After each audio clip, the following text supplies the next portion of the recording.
Essa é uma daquelas questões que com certeza você vai encontrar na prova. Paciente de 45 anos e aí ele já começa a te dar algumas informações que são muito pertinentes para você fechar esse tipo de raciocínio. Paciente de 45 anos, déficit cognitivo, histórico de crises convulsivas. Então ele está te levando a pensar em neuro. Foi submetido a um ultrassom do abdômen para pesquisa de cálculos. Então o paciente chegou, a principal queixa é neurológica, ele veio fazer o exame para cálculos. Rins com as dimensões normais, múltiplos cistos, nódulos hiperecóicos bem definidos, e aí ele descreve onde está localizado, o maior medindo 25 milímetros. Diante desse quadro, qual é a principal hipótese diagnóstica?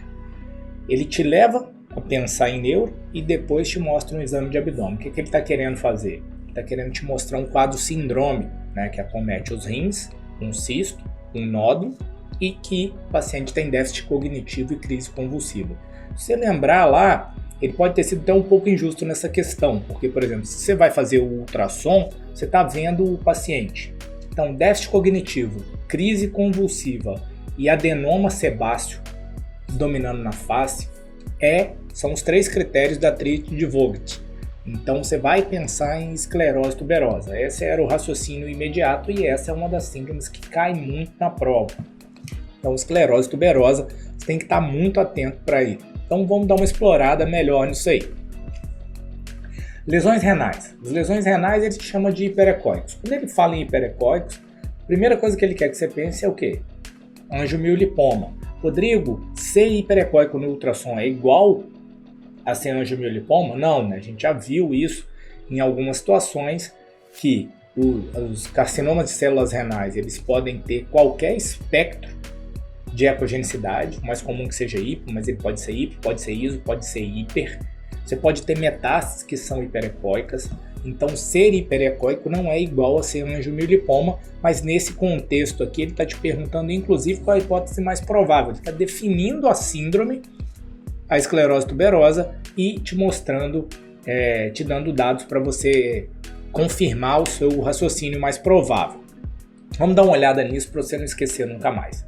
Então, qual que é o aspecto? E as questões, elas vão se apresentar, ela pode estar na prova prática, com nódulo hiperecóico no ultrassom, ela pode estar na prova prática com tomografia, te mostrando o quê?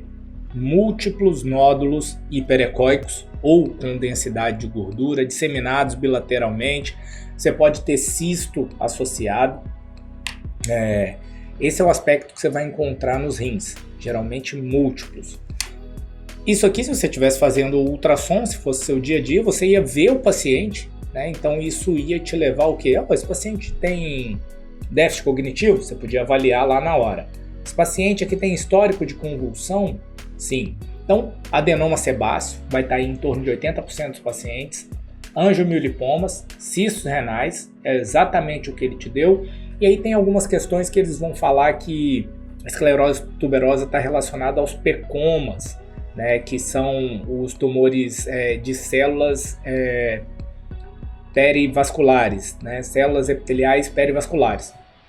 O que é apertar, não tem necessidade disso, saber qual é exatamente o tipo de célula, mas é prova, então você tem que estar atento para isso. Pode ter relacionado aos carcinomas de células renais e oncocitomas também, embora você vai encontrar isso mais com von Hippel-Lindau, mas tá lá.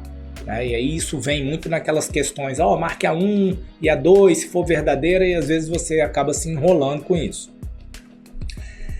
É sistêmico, lembra? Então no tórax a gente tem linfangioleiomiomatose, que você vai encontrar aí provavelmente, se vier para você, ou vai vir na prova teórica, como está aqui, ou vai vir na prova prática mostrando múltiplos cistos bilaterais, tamanhos variados, igual está bem demonstrado aqui.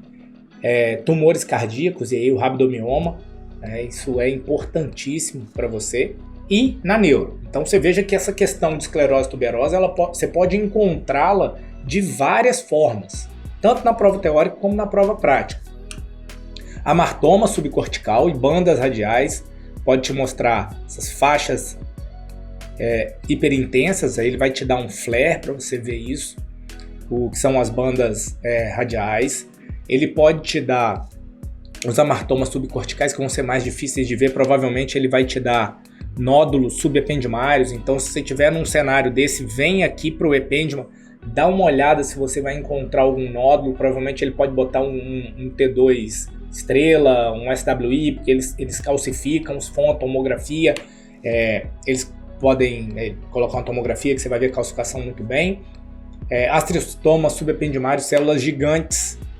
Então, você vai encontrar muita questão com esse tipo de combinação, tá? Então, fica atento para esse padrão, fica atento para a esclerose tuberosa, revisa isso aqui, anota os principais critérios para você não se enrolar na prova. Por exemplo, na prova de 2021, embora a gente saiba que linfangioleiomiomatose esteja relacionada a 1% dos pacientes com esclerose tuberosa, ou seja, é incomum dentro da síndrome, estava lá na prova. Então, se você estava acostumado com as patologias neurológicas, com as alterações renais, com os tumores e com o tumor cardíaco, você errava a questão porque não lembrava da linfangioleiomiomatose. Então, lembra que é sistêmica.